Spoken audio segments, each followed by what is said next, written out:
अस्सलाम वालेकुम या अली मदद जीअं त असांजो जेको एहतजाज आहे शहीद बेनज़ीर भुट्टो मेडिकल यूनिवर्सिटी में उहो असां ख़तमु कोन कयो आहे।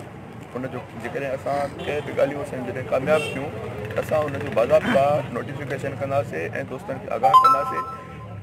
कुझु माना हिकिड़ियूं असांखे र्यूमर्स मिलियूं आहिनि त माना असां ॻाल्हियूं कयूं आहिनि या उन में असां ॻाल्हियूं ख़तमु कयूं आहिनि, अहिड़ी का बि ॻाल्हि न आहे। असांजो जेको एहतजाज आहे उहो कंटिन्यू रहंदो जेसीं ताईं असांजा जेके जाइज़ मसइला आहिनि हल नथा थियनि।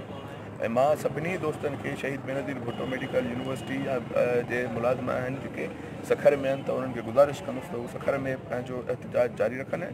ऐं जेको आहे सो जेके असांजा बीबी आसिफ़ा डेंटल कॉलेज जा दोस्त आहिनि उन्हनि खे गुज़ारिश कंदुसि त हर डिपार्टमेंट मां हिकु दोस्त या ॿ दोस्त असांजी जेका मेन जेको आहे सो जेका चांडका मेडिकल कॉलेज जी गेट आहे उते असांजी जेका कैंप आहे लॻल आहे, दोस्त जेके आहिनि उहे कंटिन्यू ईंदा पिया वञनि। ऐं मां सभिनी दोस्तनि खे गुज़ारिश कंदुसि त हू वधि में वधि शिरकत कनि असांजे एहतजाज में, छो त हीउ एहतजाज जेको आहे न हीउ इनायतुल्लाह जागीरानी जो न आहे, नूर मोहम्मद भुल्ले जो न आहे, ज़ुल्फ़कार अली शरह जो न आहे। हीअ असां सभिनी जा मसइला आहिनि, जाइज़ मसइला आहिनि।